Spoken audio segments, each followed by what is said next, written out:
नमस्कार। एक कथा कौन किए विश्वास करि परिबे कि आम परिवार कौनसी बा शिशु को थंडा आउ काश हैला आम मेडिकल गले कफ सिरप आनिले कफ सिरप पीला परे आम पिला मृत्यु हो जाए कि आम पिलार किडनी फेल हो जाए केही भी विश्वास करेनि हेले ये सत कथा।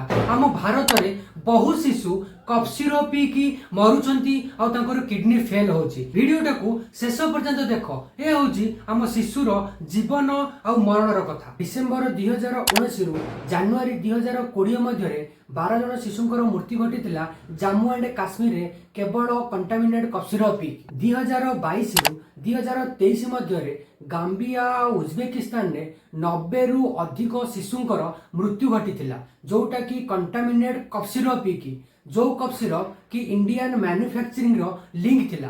से समय रे विश्व स्वास्थ्य संगठन चेतावनी देइतिला कि इंडियन कफ सिरप रे हार्मफुल सब्सटेंस अछि हेले आम सरकार इग्नोर करिथिला। एबर रिसेंट घटना 2025 रे मध्य प्रदेश और राजस्थान रे 22 जन शिशुंकर कफ सिरप पी की मृत्यु घटी आउ बहुत शिशुंकर किडनी रो बीमारी देखा जाइथिला केवल कोल्ड ड्रिप कफ सिरप पी की। जो कफ सिरप रे हार्मफुल सब्सटेंस थिला ए same cough syrup Coldrif cough syrup जोटा पिला माने पी की मृत्युवरण करथिले एक सेम कफ सिरप ओडिशा को भी किछि परिमाण रे सप्लाई हेतिला आ ओडिशा गवर्नमेंट एटा को बैन करिसेंती जोटा कि विश्व स्वास्थ्य संगठन चेतावनी देइतिला एक कफ सिरप रे हार्मफुल सब्सटेंस अछि। हेले आम सरकार केमिति आम पिला मानकर जीवन सहित खेली पाला आ पछरे सरकारंकर बहुत बड़ फायदा अछि।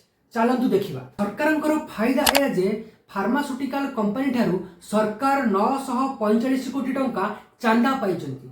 जदि 1000 कोटी टंका सरकार चांदा पाइबे से कंपनी विरोध रे सरकार केमिति जिबे से आम पिला माने मरी गले भी सरकारंकर किछि जाय आसिनो। कफ सिरप पाई विश्व स्वास्थ्य संगठन रो गाइडलाइंस एहा अछि कि जन्म रु 5 वर्ष शिशु को कफ सिरप दिया जिबा कथा नुह। जदि बा 5 वर्षर अधिक शिशु को कफ सिरप दौच ताहले हेल्थ केयर प्रोफेशनल को कंसर्न करिकी आपण देई परिबे। जेते बेले भी मेडिसिन आनुचंती आपण एक्सपायरी डेट चेक करंतु ट्रस्टेड स्टोर रु आनंतु गवर्नमेंट स्टोर रु आनंतु निजे जागृत रुहंतु निज फैमिली की बंचंतु। धन्यवाद।